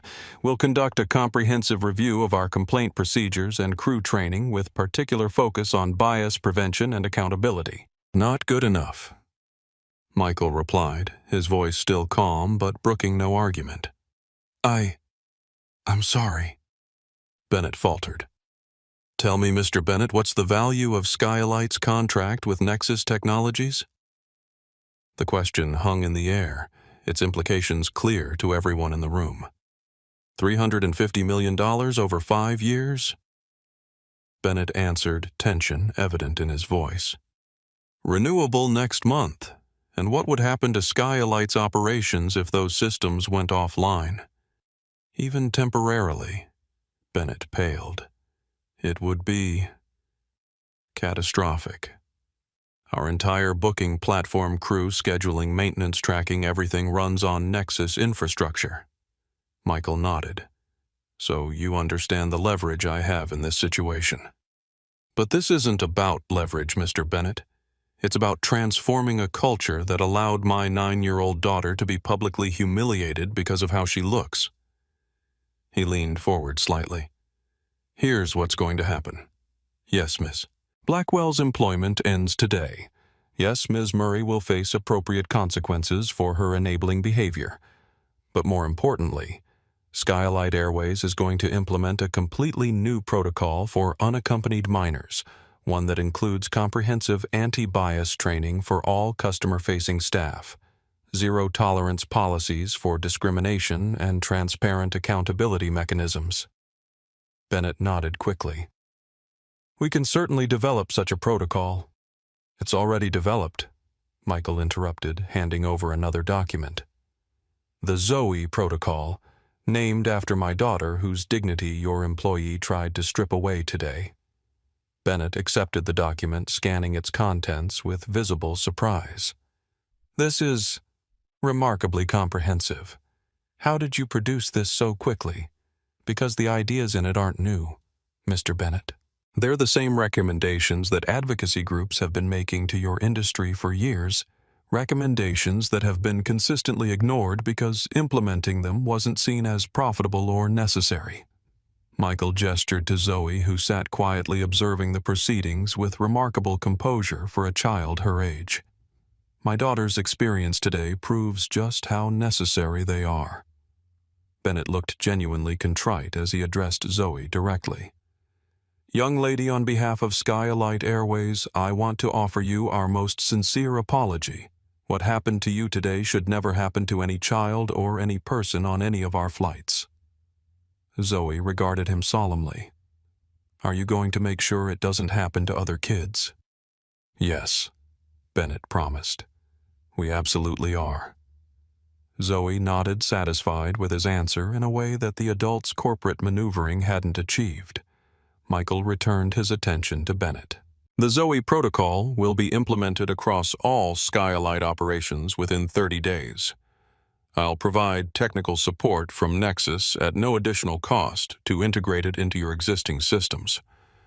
In return, our contract renewal will include specific performance metrics related to discrimination complaints and resolution with substantial financial penalties for non-compliance. Bennett recognized a non-negotiable position when he heard one. Agreed. We'll begin implementation immediately. Good. Now, Michael turned to face Heather directly for the first time in the meeting. Ms. Blackwell, do you have anything to say to my daughter Heather, who had remained silent throughout the proceedings? Looked like she'd aged years in the past hour. Her perfect appearance had crumbled, makeup smudged from nervous perspiration hair, coming loose from its tight bun, hands trembling slightly as all eyes turned to her. She began, then faltered. I was just following what I thought was protocol. I didn't mean to stop, Michael said quietly but firmly. That's not an apology. That's a justification. Heather swallowed hard, then turned to Zoe. I'm sorry, she said, her voice barely audible. I treated you unfairly. There's no excuse for it. Zoe studied her for a long moment, then simply nodded once in acknowledgement. Ms. Blackwell, Robert Keller spoke up. Please surrender your company identification and electronics. Security will escort you to collect your personal belongings, after which you'll be escorted from the premises. Your final paperwork will be sent to you within 48 hours. Heather removed her name badge and company phone with shaking hands, placing them on the table before being led away by a security officer. The room seemed to exhale collectively after her departure. Michael turned to Diego and Sophia. Mr. Alvarez, Ms. Rodriguez, I want to personally thank you for your efforts to protect my daughter today. Your actions represent the best of what customer service should be. Just doing our job, sir, Diego replied modestly. No, Michael corrected him. You were doing what was right, even when it wasn't easy. That's character, not just job performance. He turned to Bennett. I'm formally recommending both of them for promotion within your organization. Mr. Alvarez clearly has the judgment and integrity to serve in a leadership capacity, and Ms. Rodriguez demonstrated similar qualities. They should be part of implementing the Zoe Protocol. Bennett nodded quickly. Consider it done. Finally, Michael turned to Mrs. Garcia, his expression softening. And to you, ma'am, I owe a personal debt of gratitude. You stood up for my daughter when I couldn't be there. You showed her that, even when faced with injustice, she wasn't alone. Mrs. Garcia patted his hand. Any grandmother would have done the same. I'm just glad I was there. I'd like to offer you lifetime premium status on any flights you take between New York and Chicago. To visit your sister, Michael said. It's a small token compared to what you did for Zoe today. Mrs. Garcia smiled warmly. That's very generous. My sister will be thrilled. She's always telling me I should travel in more style at my age. The meeting concluded with formal handshakes and commitments from Bennett to follow up with detailed implementation plans for the Zoe Protocol. As they prepared to leave, Zoe tugged on her father's sleeve. Daddy, can Mrs. Garcia come home with us for dinner? I want to show her my rock collection. Michael smiled, the first genuine smile he'd shown since the incident on the plane. That's a wonderful idea if Mrs. Garcia would like to join us. I'd be delighted, Mrs. Garcia replied. I have quite a collection of interesting stones myself from my travels. As they left the reception area, Zoe, walking between her father and her new friend Michael, reflected on the day's events. What had begun as a traumatic experience for his daughter had transformed into something powerful, the creation of a protocol that would protect countless children in the future. He looked down at Zoe, resilient and compassionate, despite what she'd endured, and felt a surge of pride that overwhelmed even his anger at how she'd been treated. In standing up for herself and now for others, she'd embodied everything he'd tried to teach her. She belonged everywhere she went, and now, thanks to the Zoe Protocol, other children would know they belonged too. News of the incident aboard Flight 847 spread quickly. By the time Michael and Zoe arrived at their Manhattan apartment with Mrs. Garcia, the first social media posts were already gaining traction. A passenger's shaky video had been uploaded to Twitter with the caption, "SkyElite Flight Attendant Denies Food to Black Child with Allergies. CEO Dad Steps In. Stash Flying While." Black. Zoe. Deserves better. The video had accumulated 10,000 views within the first hour. Michael had arranged for dinner to be delivered from Zoe's favorite Italian restaurant. As Mrs. Garcia, whose first name they learned was Elena, admired Zoe's carefully labeled rock collection in the living room. Michael stepped onto the balcony to take a call from James. The story's gaining momentum, James reported. Major travel blogs have picked it up, and we've had inquiries from 3 network news programs. SkyElite's stock is already down 2% in after-hours trading. And internally, Michael asked, watching the New York skyline as the afternoon sun cast long shadows across the city. Bennett has called an emergency board meeting for 8 p.m. The preliminary termination paperwork for Blackwell has been processed, and Murray has been placed on administrative leave. HR is conducting interviews with Alvarez and Rodriguez as we speak. Michael nodded, though James couldn't see him. And the protocol. Their technical team has reached out to Nexus for implementation consultations. They're treating this with the urgency it deserves. Good. Have legal prepare the contract amendment with the compliance penalties we discussed. I want it ready for signature when the current contract expires next month. Already in progress, James confirmed. And sir, for what it's worth, what you did today will change things for a lot of kids, not just Zoe. It's a start, Michael replied, but only if we ensure they follow through. He ended the call and rejoined Zoe and Elena in the living room. And this one is a garnet I found in Arizona, Zoe was explaining, holding up a small reddish stone. Daddy took me to a real mine where we could dig for treasures. It's beautiful, Elena admired. You know, when I was about your age, my father took me to the beaches of Puerto Rico to look for sea glass. I still have some of the pieces I found. Really? Can I see them sometime? Zoe asked excitedly. Of course, querida. Next time you visit, I'll show you my whole collection. Michael smiled at the easy rapport between them. Dinner should be here soon. Elena, can I offer you something to drink? Water, wine, coffee. A small glass of wine would be lovely, thank you. As Michael poured the drinks, his phone buzzed with a text from Thomas Bennett Board, unanimously approved immediate implementation of Zoe Protocol. Press release going out tonight. Can we arrange follow-up meeting tomorrow to discuss partnership moving forward?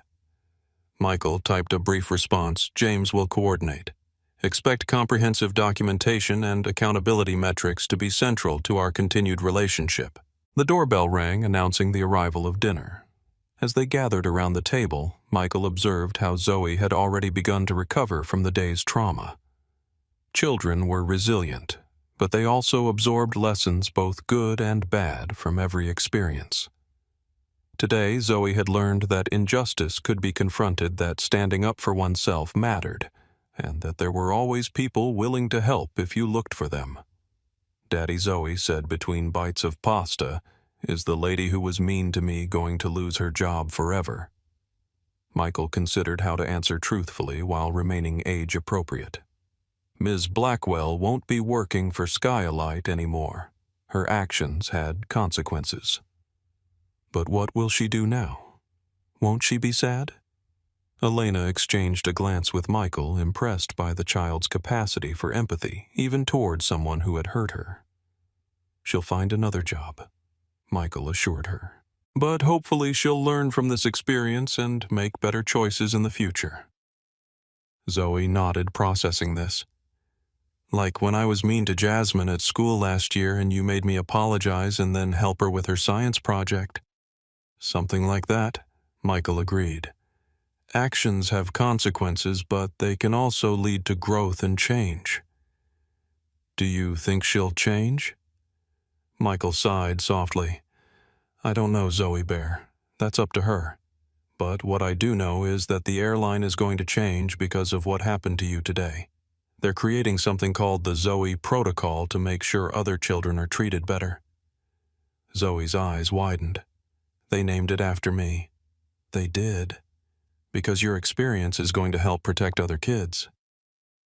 A smile spread across Zoe's face, the first genuine one since the incident on the plane. That's pretty cool. Yes, Michael agreed, reaching across the table to squeeze her hand. It is pretty cool, and I'm very proud of how brave you were today. The evening continued pleasantly with Elena sharing stories of her travels and Zoe gradually returning to her usual animated self. When it came time for Elena to leave, Michael insisted on having his driver take her home. It's the least I can do after everything today, he said as they waited for the elevator. You're a good father, Mr. Phillips, Elena told him quietly. That little girl is lucky to have you. I'm the lucky one, Michael replied with complete sincerity. After Elena's departure, Michael helped Zoe prepare for bed. As he tucked her in, surrounded by her favorite stuffed animals, she asked a question that caught him off guard. Daddy, why was the lady mean to me and not to other kids? Was it because of my skin? Michael sat on the edge of the bed, taking a moment to formulate his response. It wasn't the first time they'd had a version of this conversation, but each instance required careful navigation. Sometimes people have ideas in their heads about who deserves what. He began gently.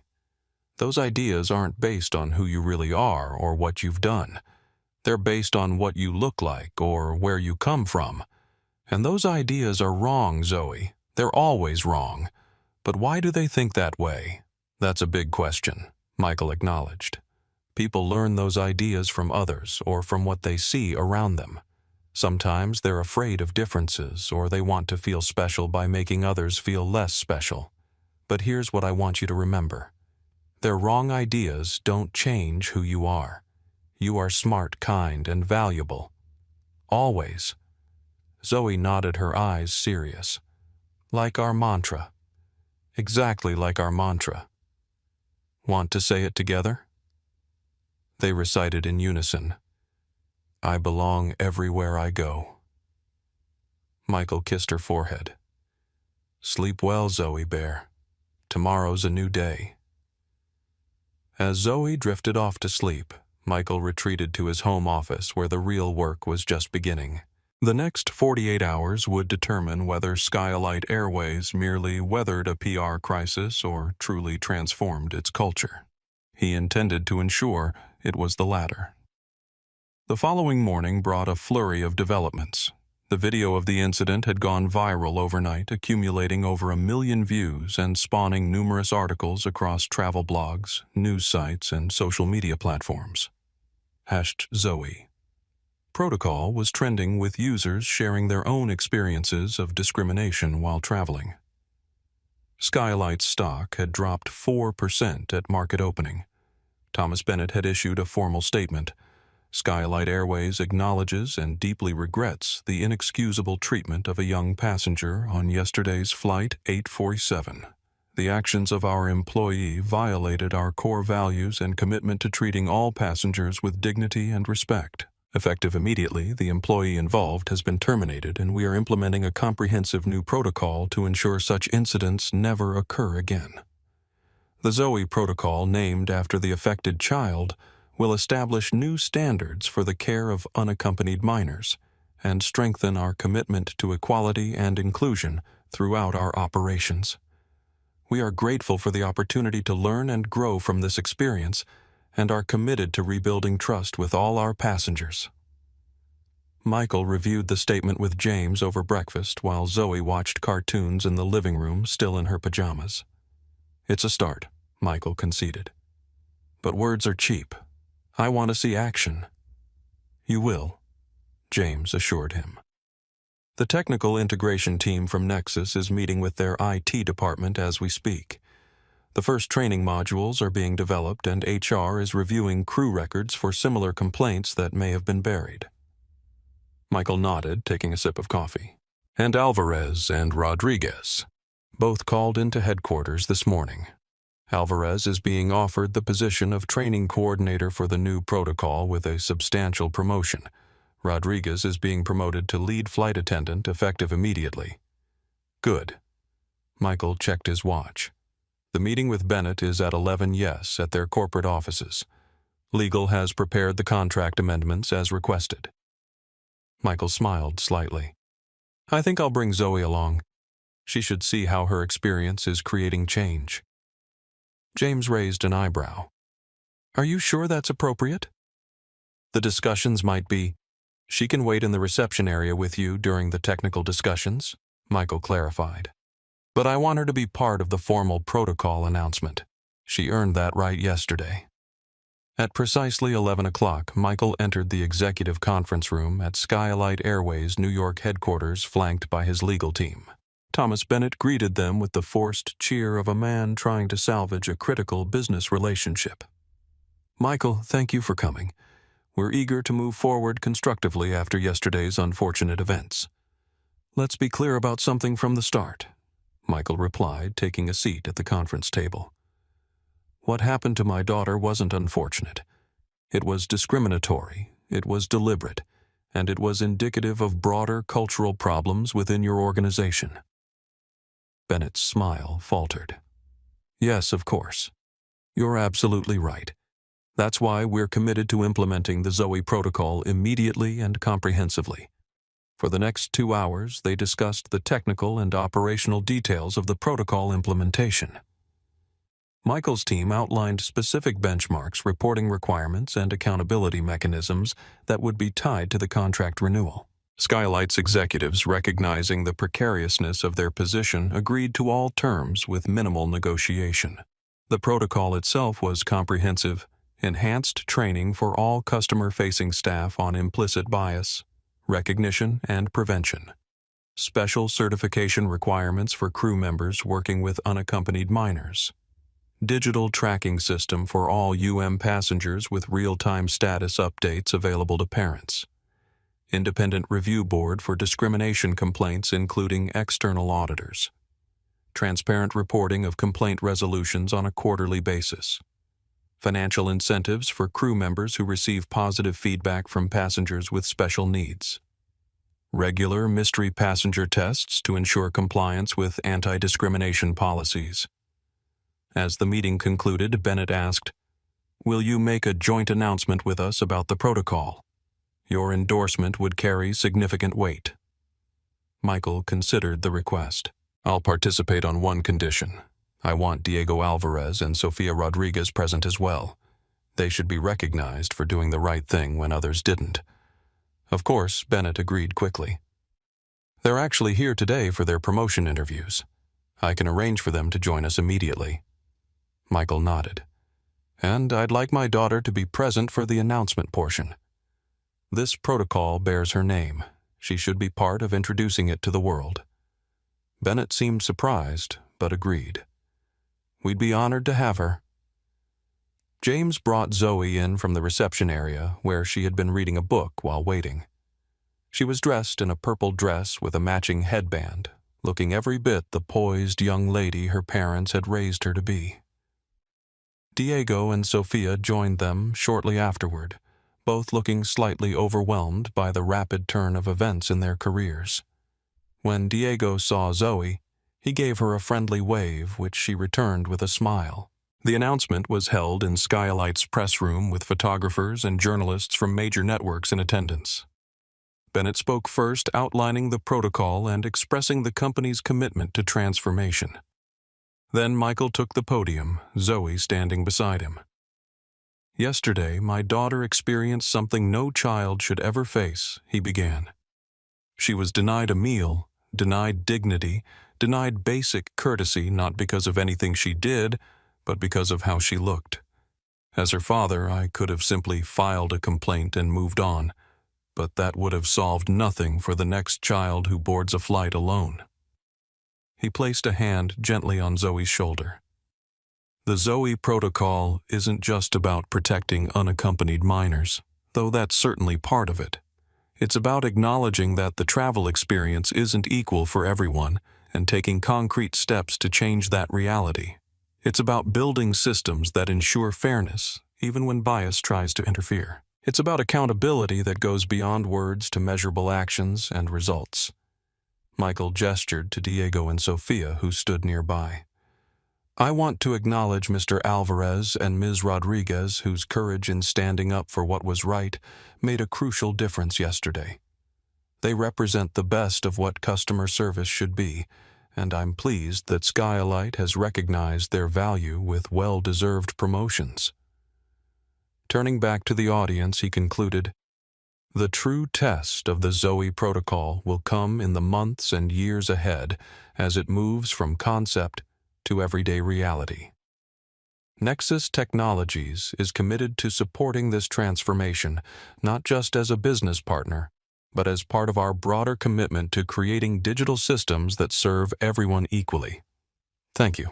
The press conference generated exactly the positive coverage SkyElite desperately needed. Images of Zoe standing confidently beside her father appeared on major news sites alongside headlines praising the comprehensive approach of the new protocol. As they left the SkyElite offices, Zoe looked up at her father.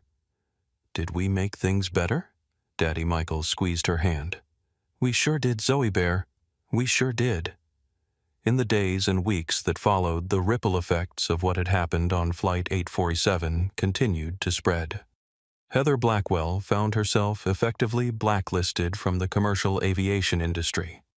Her termination paperwork, citing discriminatory behavior incompatible with company values, appeared in industry databases accessible to other airlines.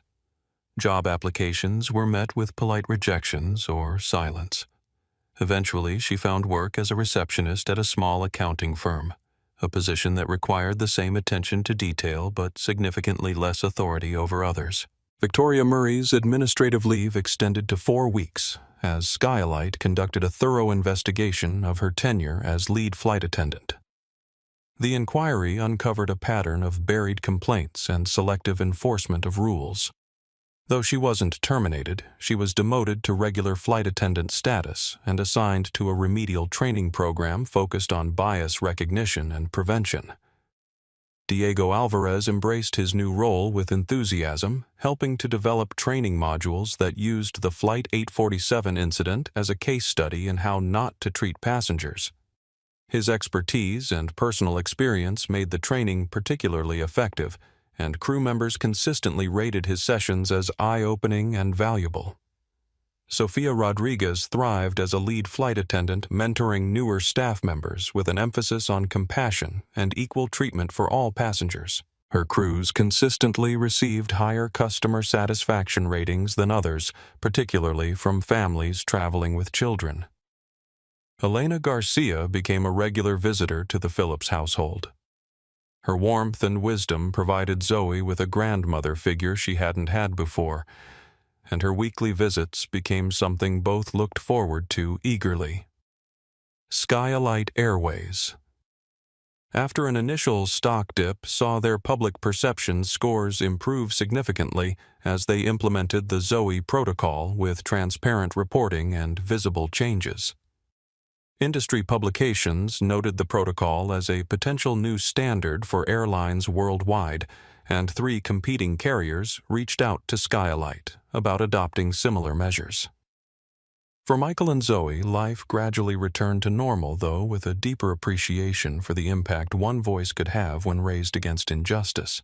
Zoe returned to school with a new story to tell her friends, not just about the scary experience on the plane, but about how her name was now attached to something that would help other kids.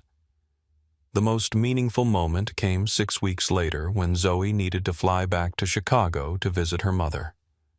Despite Michael's offer to book a private flight, Zoe insisted on taking a regular SkyElite flight. I want to see if it's different now, she explained. Michael agreed, though he arranged to take the same flight in first class just as before. The difference was immediately apparent at check-in, where Zoe received not just the standard lanyard but also a tablet preloaded with a child-friendly app that explained her journey and allowed her to message both parents from the plane. The gate agent who greeted her wore a small pin with a compass symbol, the new identifier for crew members certified under the Zoe Protocol. She knelt to Zoe's eye level and introduced herself warmly. "You must be Zoe Phillips. I'm Lisa, and I'll be your guardian at the gate today. We've been expecting you and have everything ready for your journey." As Zoe boarded the aircraft, she was greeted by name by every crew member. Her special meal was confirmed 3 times, and the flight attendant assigned to her section checked on her regularly throughout the flight. But perhaps the most telling moment came during meal service, when Zoe observed another child, a young Hispanic boy traveling alone, receive the exact same attentive care she had. When Michael visited her seat mid-flight, she whispered excitedly, "Daddy, did you see? They're treating everyone the same now. It's working." Michael smiled, his heart full. "That's the whole point, Zoe Bear. That's exactly the whole point." 1 year later, Zoe Phillips stood in Terminal 3 at Chicago O'Hare International Airport, her purple backpack slung over one shoulder and a small rolling suitcase beside her. At 10 years old, she carried herself with the quiet confidence of someone who had faced adversity and emerged stronger. "Are you sure you're okay flying alone?" Jasmine asked, kneeling to straighten Zoe's collar. "Dad and I can always arrange for one of us to fly with you." Zoe shook her head. "I'm fine, Mom. I've done this lots of times now." Jasmine smiled, pride mingling with the natural concern of a parent. In the years since the incident that had led to the Zoe Protocol, her daughter had matured in ways both subtle and profound. The once anxious child who had clutched a compass for comfort now approached flying with practiced ease. Besides, Zoe added, "Flying is different now. Different indeed." As they approached the check-in counter, they were greeted by an agent wearing the now familiar compass pin that identified staff trained under the Zoe Protocol. "Good morning. Are you traveling as an unaccompanied minor today?" the agent asked warmly. "Yes, I'm flying to see my dad in New York," Zoe confirmed. "Wonderful. Let's get you checked in and set up with everything you'll need for a great journey." The process was smooth and reassuring. Zoe received her special lanyard, now redesigned with a built-in digital tracker that allowed both parents to monitor her location throughout the journey. The attached tablet displayed her flight information, the names and photos of crew members assigned to her care, and a messaging system that connected directly to the aircraft's communication systems. "We've noted your allergy requirements," the agent confirmed. "Your special meal is already prepared and tagged with your seat number. The crew has been notified and you'll be boarded first, so they can introduce themselves before other passengers arrive." As they waited at the gate, Jasmine marveled at the transformation. "It's amazing how much has changed in a year. Dad says that's how progress works," Zoe replied. "Sometimes it takes something bad happening before people make things better." The gate area now featured a dedicated section for unaccompanied minors, staffed by a specially trained agent wearing the compass pin. Several other children sat in the area, each with their own lanyard and tablet, chatting comfortably under the watchful eye of the agent. When boarding was announced, the guardian approached Zoe with a smile. "Ready to board, Ms. Phillips. Your crew is excited to meet you." Zoe hugged her mother goodbye. "See you next week, Mom. I'll message you when I land. Have a safe flight, sweetheart. I love you." "Love you too."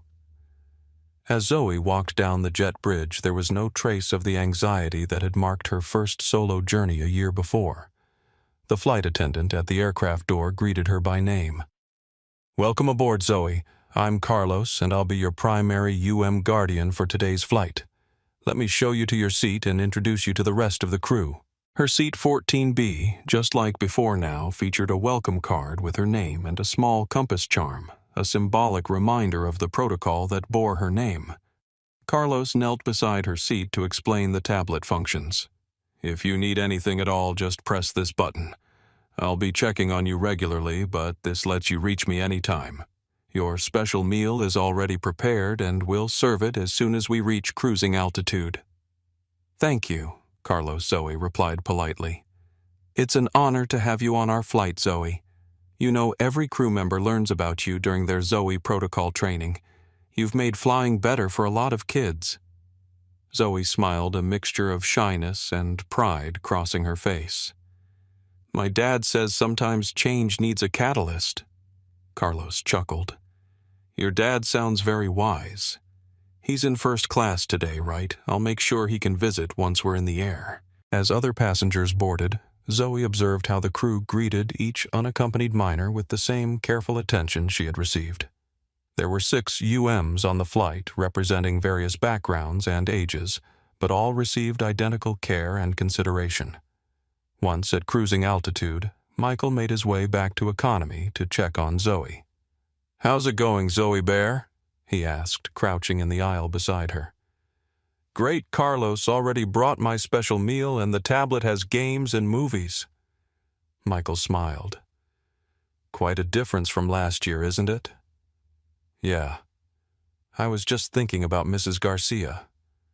I wish she could see this. I'm sure she'd be very proud of you. Speaking of which, she's expecting us for dinner tomorrow. She mentioned something about showing you her sea glass collection." Zoe beamed. "I can't wait. I brought some of my new rocks to show her too." Their conversation was interrupted by a voice from across the aisle. "Excuse me. Are you Zoe Phillips?" They turned to see a woman with 2 children, a boy about Zoe's age and a younger girl. "My son recognized you from the training video they show at check-in," the woman explained. "He wanted to thank you." The boy gave a shy wave. "They said the Zoe Protocol was named after you. I have peanut allergies too, and the flight attendants were super nice about it. So, thanks." Zoe smiled broadly. "You're welcome." After Michael returned to his seat, Zoe sat back and watched the clouds outside her window. She thought about how one difficult day had turned into something that helped so many others. Her compass sat in her pocket, still a comfort, but no longer a necessity. She belonged everywhere she went. And now, thanks to the protocol bearing her name, other children felt that belonging too. When the flight landed at JFK, Carlos escorted Zoe to the designated meeting area where Michael was waiting. As they walked through the terminal, Zoe noticed other children with the same lanyards being united with waiting family members, each handoff carefully documented and confirmed. "Your daughter is a delight to have on board," Carlos told Michael. "She's quite the celebrity among our crew." "Thank you for taking such good care of her," Michael replied, shaking the flight attendant's hand. As they left the airport, Zoe looked up at her father. "Do you think the protocol will stay forever?" Daddy Michael considered the question thoughtfully. The name might change someday, or the technology might evolve. But the principle behind it, treating everyone with dignity, regardless of who they are, that should last forever. And you helped make that happen. Zoe nodded, satisfied with his answer. That's what matters, right? Not the name, but what it does. Exactly right, Zoe Bear. Exactly right. The impact of the Zoe Protocol extended far beyond SkyElite Airways. Within months, it had been adopted by 4 other major carriers, each implementing their own version of the comprehensive approach to unaccompanied minor care and anti-discrimination training. The protocol received recognition from travel advocacy groups and child welfare organizations. Industry publications highlighted it as a model for addressing bias in customer service, and the compass symbol became recognized throughout the aviation community as a marker of specialized training and accountability. Michael Phillips received numerous awards for corporate responsibility, though he consistently redirected the attention to the frontline staff who implemented the changes, and to Zoe, whose courage had sparked the transformation. Diego Alvarez was promoted to Director of Customer Experience Training, overseeing the implementation of bias prevention programs across all SkyElite operations. Sofia Rodriguez became the youngest senior lead flight attendant in the company's history, mentoring new hires, with an emphasis on equal treatment for all passengers. Most importantly, reports of discriminatory incidents across SkyElite's operations decreased by 78% in the first year of the protocol's implementation. Customer satisfaction scores for families traveling with children reached an all-time high, and the company's stock not only recovered from its initial drop, but climbed to record levels as their reputation for inclusive service grew. For Zoe, the most meaningful outcome wasn't the policy changes or the industry recognition. It was the knowledge that her experience had made travel safer and more dignified for countless children who would never know her name but would benefit from her legacy. As she and her father walked hand in hand through the bustling New York streets, Zoe's compass nestled safely in her pocket. She thought about all the other children finding their way home across the skies, each one treated with respect, each one valued, each one belonging everywhere they went. And that, she decided, was the true direction of progress.